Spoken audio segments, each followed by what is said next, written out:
Omar Ruiz with the Chargers. One of the keys to this matchup, the performance of Melvin Gordon. He didn't practice Wednesday, was limited Thursday, and then full go on Friday. When I spoke to him this week, he told me he was feeling like $1 million, and he'll come into Foxborough with a bunch of confidence after his 14-carry, 132-yard performance last season, which included an 87-yard touchdown. He'll also want to show out in front of James White, teammates at Wisconsin for 3 years, someone he considers a big brother. They spent all offseason together a year ago in Fort Lauderdale. And that's not the only close friendship matchup in this game. For more on that, let's send it over to Mike Giardi. Omar, plenty of deep ties in this game, including two of the best players we'll see on the field on Sunday. All-pro cornerback Stephon Gilmore and the Chargers' Melvin Ingram were college roommates at the University of South Carolina. Asked Gilmore a little bit about that relationship, and he said, well, we lived in a quad, and it was very, very messy. And he noted that Ingram had dogs, bulldogs, he said. And he said, I don't want to say I wasn't a dog person, but they didn't exactly help keep things clean. He said it's great to see Ingram have success. He just hopes that that success doesn't come at the Patriots' hands on Sunday. Colleen, back to you. Something to watch in Foxborough. There's a ton of great quarterback matchups this week. Yes, I mean, there should be. Obviously, it's divisional weekend. But let's look ahead to the Super Bowl. Let's fast forward a little bit.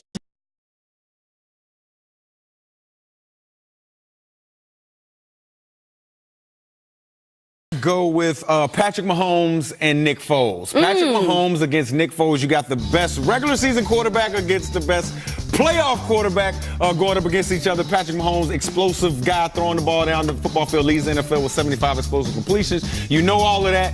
But Nick Foles, man, this guy's just wired for high pressure moments. And I like the decision makers in Philly. They're going to have some issues on their hands if this actual matchup does happen, because it'll be the second year in a row that Nick Foles has led the Philadelphia Eagles. Mike Rob, if Andy Reid beat the Eagles in the Super Bowl, Philadelphia in on itself. It would erupt. So that would be a wrap for Philly. That would be it.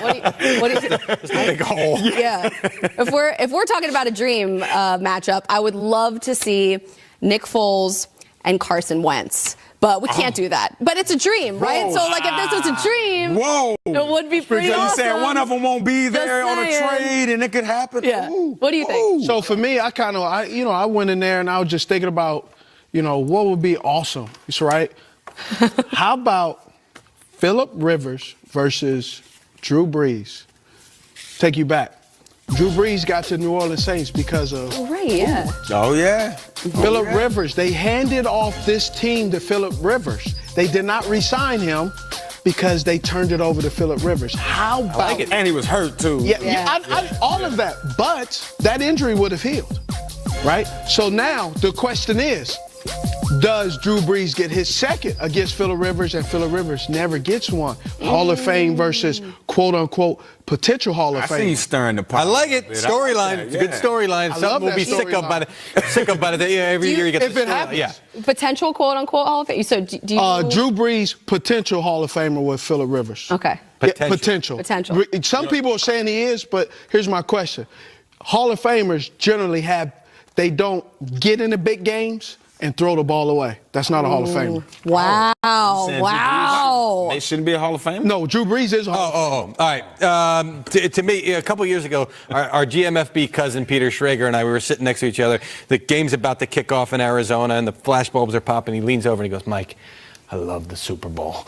And I said, yeah, I know, Peter, it's a big game. He said, I love the Super Bowl. I said, okay, all right, that's what I want to see right before kickoff. Emotion, it's a big game. It's something you should be excited for. So give me Phillip Rivers, I'm sticking with you, and give me Dak Prescott. You ever see Dak Prescott's emotions? I mean, I want to see fist pumping and all this stuff, and I want to see Rivers. I want one camera devoted to Rivers the entire game. Maybe you can log on the NFL app and you get the Rivers cam and just see this. Because, he gets up, he gets that first down, he gives you the shoulder shake and the pause.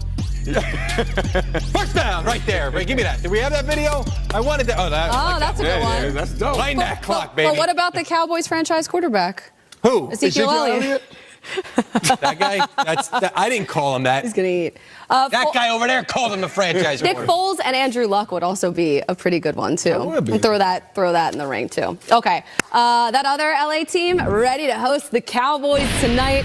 We live for games like this. How the Rams plan to attack that Dallas defense coming up Plus, the Saints embarrassed the Eagles just a couple months ago. Why this time around could be a totally different story. And listen, you're really going to enjoy what we have coming up next. I guarantee it. I guarantee I guarantee it. Is it some kind of anniversary? Our guarantees are coming up.